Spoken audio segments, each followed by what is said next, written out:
Outgoing British Prime Minister Theresa May left 10 Downing Street a short while ago for her last Prime Minister's questions. Now, this is Theresa May's last day in office. Despite announcing her plans to resign in May, she still has to officially resign by meeting the Queen at Buckingham Palace. She will answer questions from MPs before she tenders her resignation, and her successor, Boris Johnson, will then be infitted by the Queen to form a new government. And now we're going live to the House of Commons. Prime Minister's prospectus would restrict Scottish business and the public sector from recruiting the staff they need. Yet the Secretary of State has welcomed the appointment of the inbound Prime Minister. Can we conclude then he's prepared to throw business and public services under a bus simply to protect his own career? Mr. Speaker, what amounts to throwing Scotland under a bus has been the actions of the SNP throughout the Brexit debates in this Parliament, voting against 3 times an agreement which would have allowed Scotland to leave the EU on an orderly basis and largely in accordance with their own document, Scotland's place in Europe. Douglas Chapman. Thank you, Mr. Speaker. In recent weeks, I've read reports that house prices in London are falling and job vacancies are down. 2 classic signs of an economy going into recession. Add into this the mix of potential for no-deal Boris Brexit Boorer. Given these circumstances, what are the Secretary of State's plan B for the Scottish economy? Mr.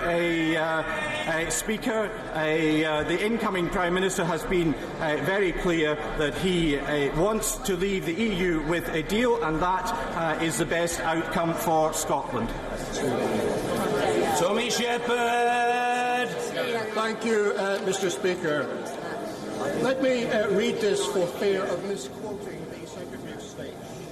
Now, that was what is going on right now live in the House of Commons. Outgoing British Prime Minister Theresa May left 10 Downing Street a short while ago for her last Prime Minister's questions. Now, this is Theresa May's last day in office. Despite announcing her plans to resign in May, she still has to officially resign by meeting the Queen at Buckingham Palace. She will answer questions from MPs before she tenders her resignation. And her successor, Boris Johnson, will then be infitted by the Queen to form a new government. And May has revealed that after leaving, she intends to serve her constituency as an MP.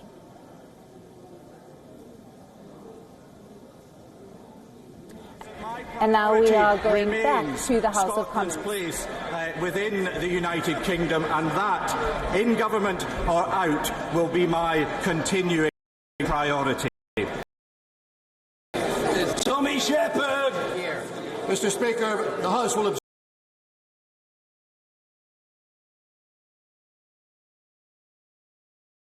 demonstrated integrity and conviction in deciding that they will resign over the question of a no-deal Brexit. If he is against a no-deal Brexit, would it not be a better look for Scotland for him to do likewise rather than wait to be sacked or abolished? Well, Mr. Speaker, of course, the honourable gentleman's position isn't a deal Brexit or a no-deal Brexit. It's no Brexit. That's what he's seeking to bring about. But there is no evidence that the SNP has at any time been serious about getting a deal for Scotland. On each occasion they've had the opportunity to vote for a deal, they have voted against it. Finally and briefly, Anna Soubry. Thank you very much, Mr. Speaker.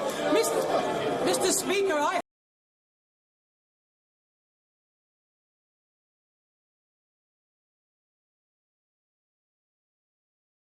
because in order to serve in the next government, he's got to agree, like others, that come October the 31st, to leaving the EU, deal or no deal.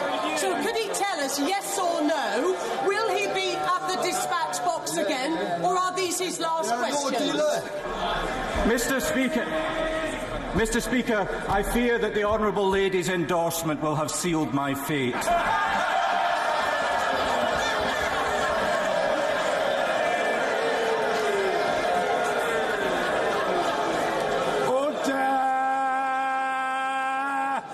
Questions to the Prime Minister. Ruth Cadbury. Question number 1, Mr. Speaker. Yeah. Thank you.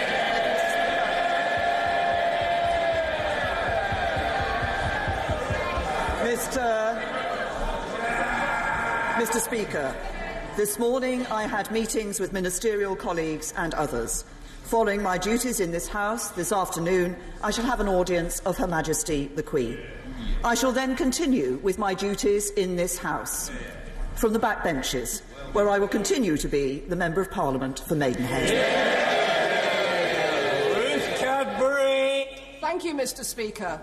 I profoundly disagree with many of the decisions the Prime Minister has made and many of the things she says. But I recognise that she does have a respect for public service and for the future of our country.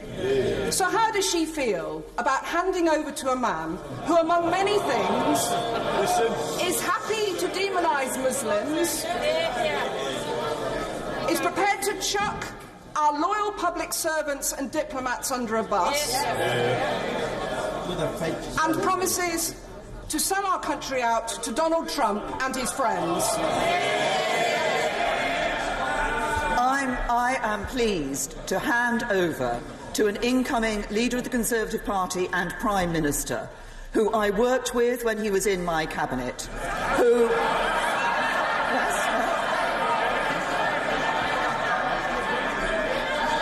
who is committed as a Conservative who stood on a Conservative manifesto in 2017 to delivering on the vote of the British people in 2016 and to delivering a bright future for this country. Bob Blackman. Thank you, Mr. Speaker. I rise to not only thank my right honourable friend for her loyal service as Prime Minister over the last 3 years, but also for her 33 years in public service, which is a record to be proud of, but also to thank her for her personal support in helping me get my private member's bill, the Homelessness Reduction Act, onto the statute book. Does my right honourable friend agree with me that it is far better to help people and prevent people from becoming homeless, to use the taxation system to combat obesity and to prevent people from smoking in the first place? Does she agree with me that prevention is far better than a cure? First of all, can I say to my honourable friend, can I thank him for all the work that he did on his Homelessness Reduction Act? Can I also say, crucially, we are actually seeing that Act having an impact, and that is so important for people who are benefiting from the work that he did. He's been doing a lot of work, I know, as part of the Smoking and Health APPG, and I agree that we do need to start viewing health as an asset to protect throughout our lives. That's why we've taken bold action on smoking and on childhood obesity. And I'm proud that we've delivered the biggest ever cash boost in the history of the National Health Service, but also a long-term plan that, as my honourable friend says, will focus on prevention. Prevention also focusing on cancer care and mental health, but making sure that we are trying to ensure that people do not get into the situation where they are in that ill health in the first place. Preventing smoking, preventing obesity are key parts for better lives for people in the future. Jeremy Corbyn. Thank you, Mr. Speaker. Today marks the final day in office for the Prime Minister, and I pay tribute to her sense of public duty. Public service should always be recognised. Being an MP, a minister, or indeed a Prime Minister is an honour that brings with it huge responsibility and huge pressures, both personally and, I'm sure, the Prime Minister and probably the whole House would agree, on those very closest to us, who often are not able to answer back for the criticisms made against them. So I hope, Mr. Speaker, that she has a marginally more relaxing time on the backbenches, and perhaps, like the Chancellor, even helping me to oppose the reckless plans of her successor.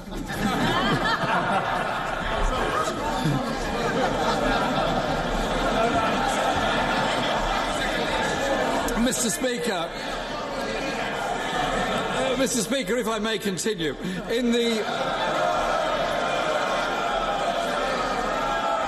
I'm glad the government party's in such good heart today, Mr. Speaker. For tomorrow they won't be. Mr. Speaker, in the last 3 years, child poverty has gone up. Pensioner poverty has gone up. In-work poverty has gone up.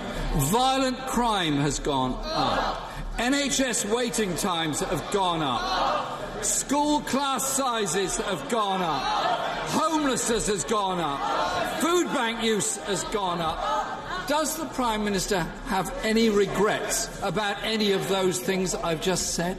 Can I say to the right honourable gentleman, it's very good to see the Conservative Party in good heart, which is more than I can say for the Labour Party.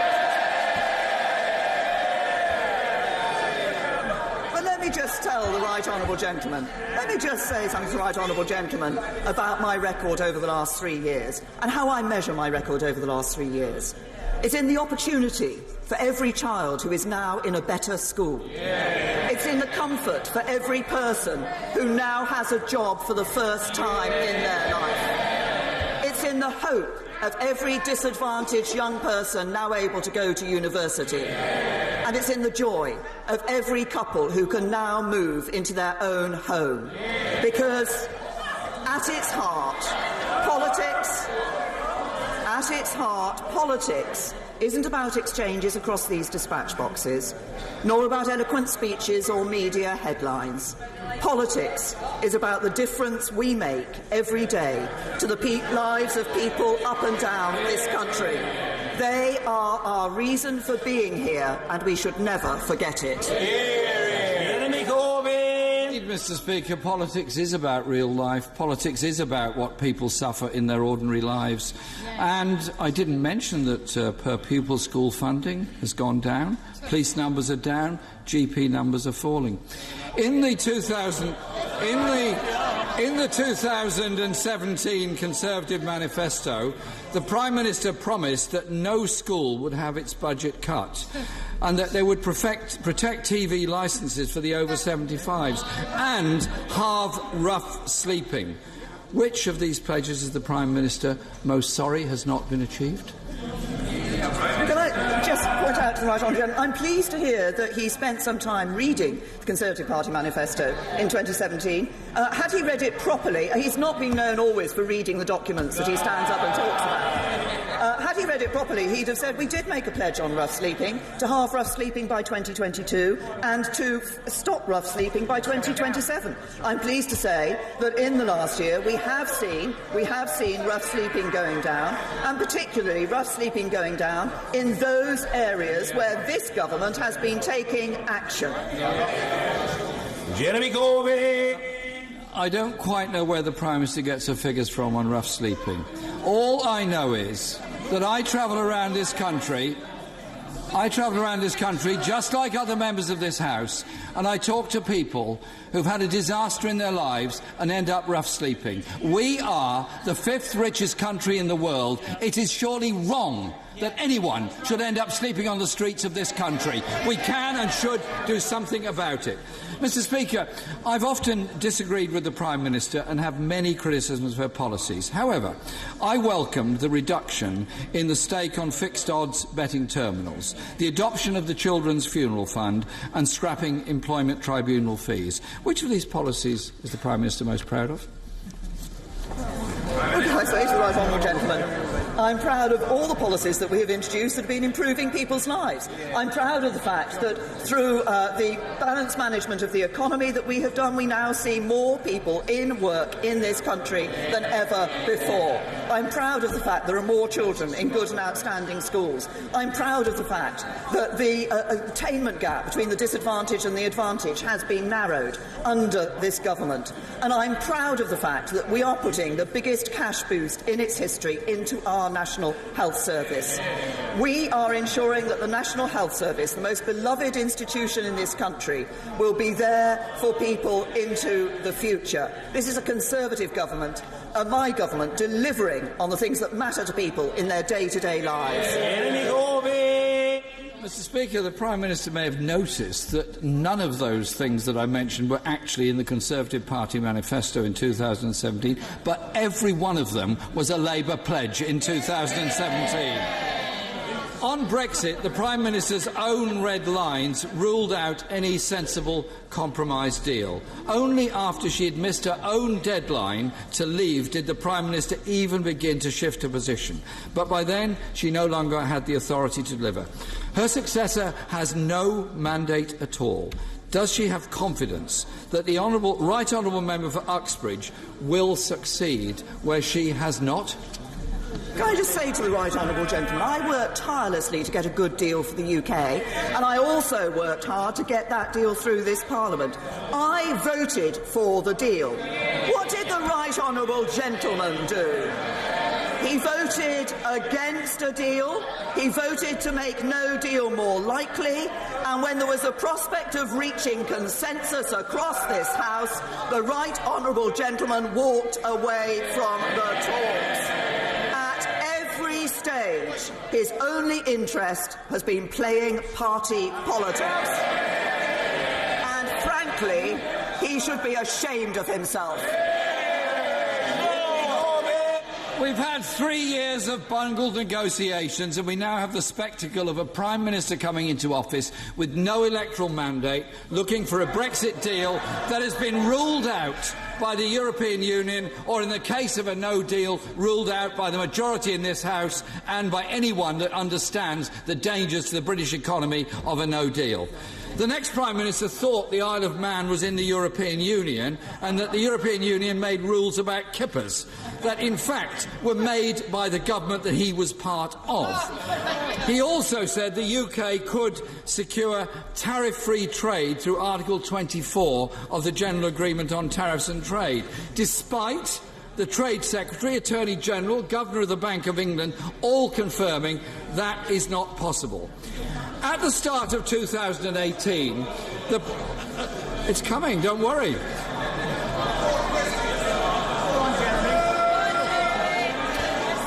At the start of 2018, Mr. Speaker, the Prime Minister herself set up a new unit to counter fake news, charged with combating disinformation. How successful does she think that's been? I have to say to the right honourable gentleman that I fear that our success hasn't been what we wanted it to be, from the amount of fake news and fake information he uses at that dispatch box.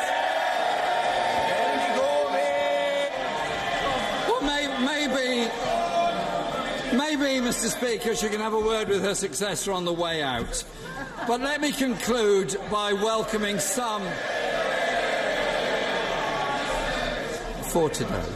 Mr. Speaker, let me conclude by welcoming some of the Prime Minister's notable U-turns over the last couple of years. The cruel dementia tax was scrapped. Plans to bring back grammar schools were ditched. The threat to the pensions triple lock was abandoned.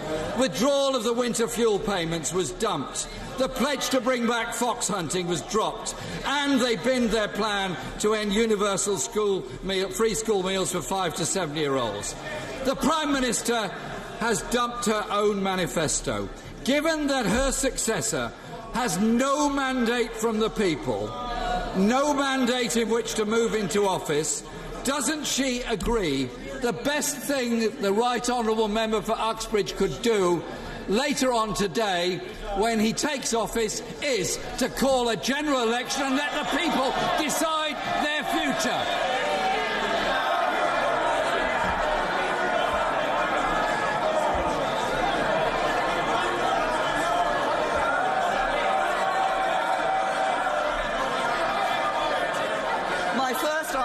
To the right honourable gentleman is no.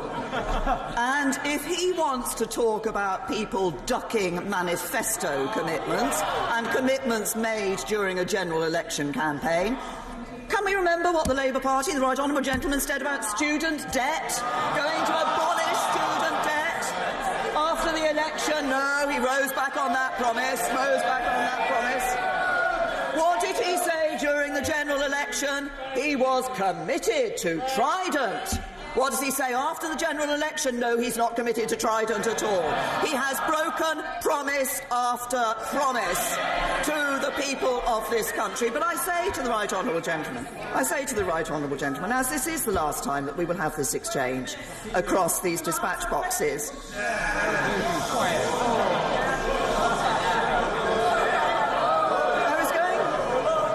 I was going to say that it is the strength of our British democracy that the Prime Minister and the Leader of the Opposition have these exchanges across their dispatch boxes every week at 2 swords' length.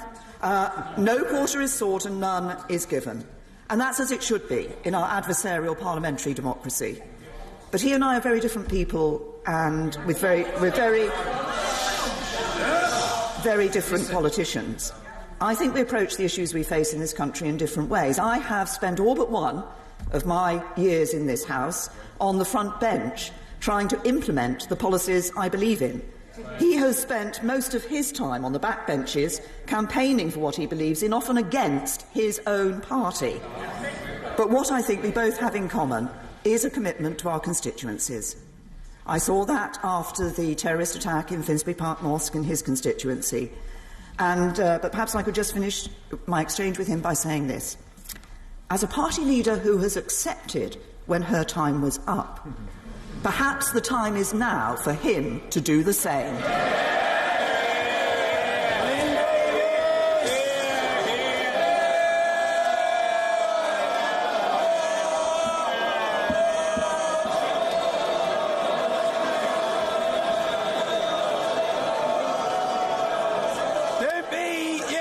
Don't be shy, Mr. Davis. Assert yourself, man. We must hear from you. Thank you very much, Mr. Speaker. I first met the honourable member from Maidenhead when she came campaigning with me in Bury in the very difficult days, the dark days of the late 1990s. She's been a great friend of Wales ever since then. Yeah. And only recently her government has approved the end of the tolls on the M4 and a number of other great issues for Wales. Can I ask the honourable member, the Prime Minister, the right honourable member, the Prime Minister, to encourage her successor to bring forward a bill to extend the general election franchise to all British citizens living overseas, where there's a wide diaspora of Welsh. Well, can I thank my honourable friend for his remarks? Can I thank him also for highlighting the work that the government has done in Wales? I would add to that there are over 95,000 people in Wales who had a pay rise this year as a result of the national living wage, and we've seen employment in Wales rise by 167,000 since 2010. So we have indeed seen Conservatives delivering for Wales. I know the concern there is about the franchise issues for overseas voters, and I'm sure that is something that my successor will wish to look at. But can I also say to my honourable friend that I discovered a new part of his past recently, which is that I believe he was once the bodyguard to the legendary Hollywood actress Lauren Bacall.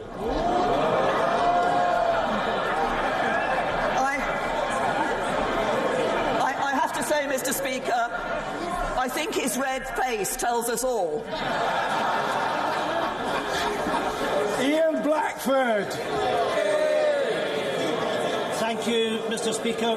Prime Minister, it is fair to say that we have had our differences. It has not often been a shared meeting of minds. However, with the Prime Minister standing down today, the time for holding the Prime Minister to account has passed.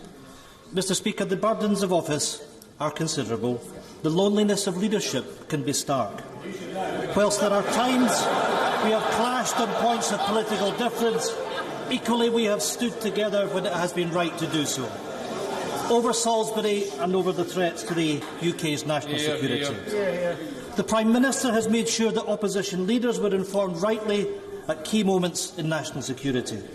And in particular, her Chief of Staff, Gavin Barwell, has always sought to make sure that I was kept informed of important developments. Prime Minister, I wish you and Philip all the best for the future. As the Prime Minister departs, is she confident that the office of Prime Minister can be upheld by her flagrant successor?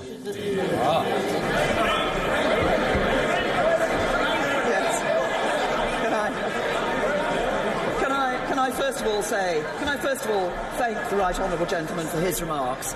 He's absolutely right. He and I have a difference of opinion on some key issues, but I've been grateful for the position that the SNP has taken on some of those key issues of national security when it has stood alongside the government as we have faced the actions of our enemy. Can I also say to the right honourable gentleman that understand the point that he has made about keeping opposition leaders in touch with things that have taken place. And I would also like to take this opportunity, Mr. Speaker, to pay tribute to Gavin Barwell, who was a first-class member of this House, a first-class minister, and has been an absolutely first-class Chief of Staff. And in answer to the Right Honourable Gentleman's question, yes, I congratulate my Right Honourable friend for winning the Conservative leadership election. He will take over as Prime Minister, and I look forward to a first-class Conservative government under his leadership, delivering for the whole of the United Kingdom.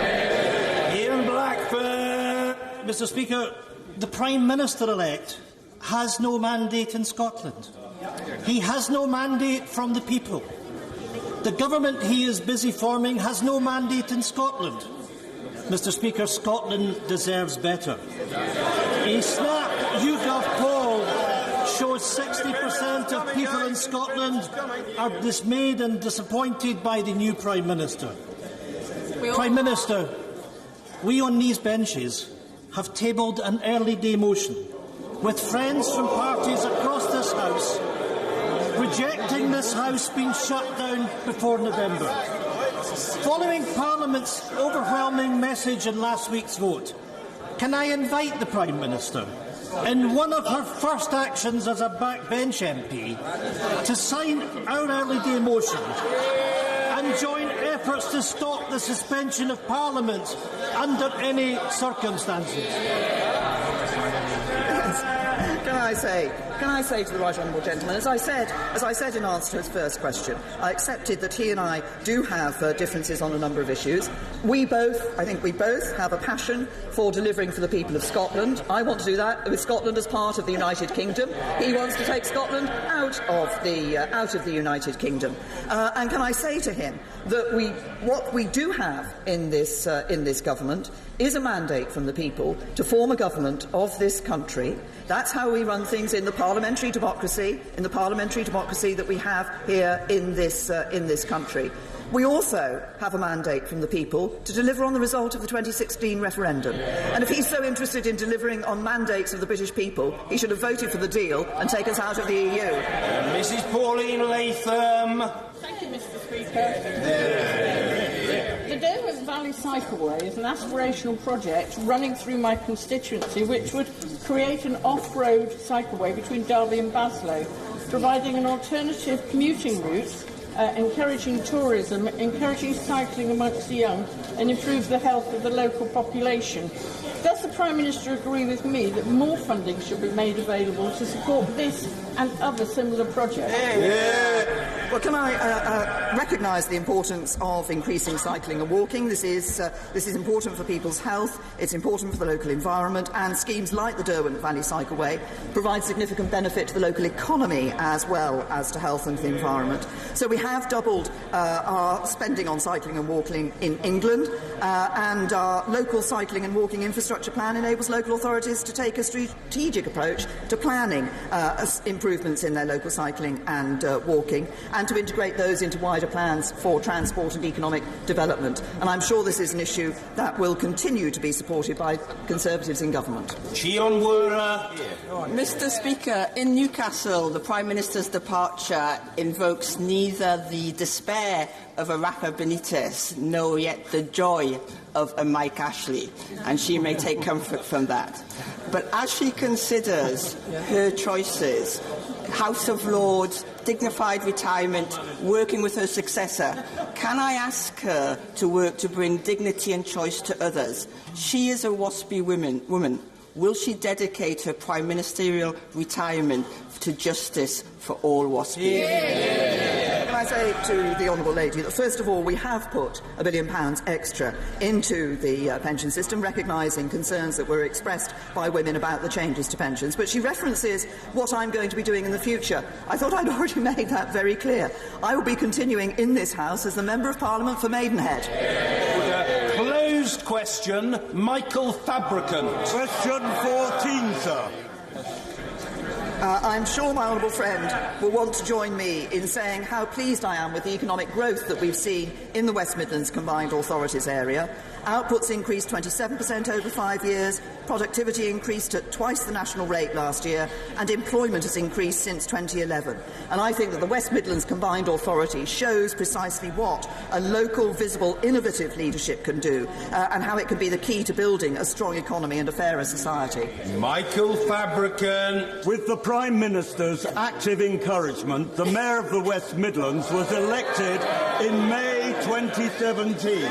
And she has supported him and the region ever since. Over £2 billion, Mr. Speaker, has been given to the region by the Prime Minister in form of grants and guarantees for transport and so many other worthwhile projects. So on behalf of the people of the West Midlands, may I thank her, and may I also ask that she continues in Parliament as a strong advocate for local devolution. Well, can I say to my honourable friend, I remember the conversation I had with Andy Street when I was encouraging him to stand for the mayoralty of the West Midlands, and I'm very pleased that he did, and he has been delivering for the people of the West Midlands ever since his election. Can I also thank my honourable friend for highlighting the excellent work that we have done for the West Midlands. Government working with that combined authority shows the benefits of the very local devolution that my honourable friend has referred to. And I think this is a very good example of what that innovative leadership, that visionary leadership can do at a local level in improving the lives of people. Finn Brennan. Now we are just coming to you live from the House of Commons there, where Theresa May is answering her last questions in as a Prime Minister. Questions from MPs in the House of Commons before May will then tender her resignation to the Queen at Buckingham Palace. After which Boris Johnson will be sworn in as the PM. He won the Tory vote yesterday with a 66% majority. May intends to remain on as an MP to her constituency in Maidenhead. Now it's time for us to take a short break. Do stay tuned to WION World as One for more news and updates.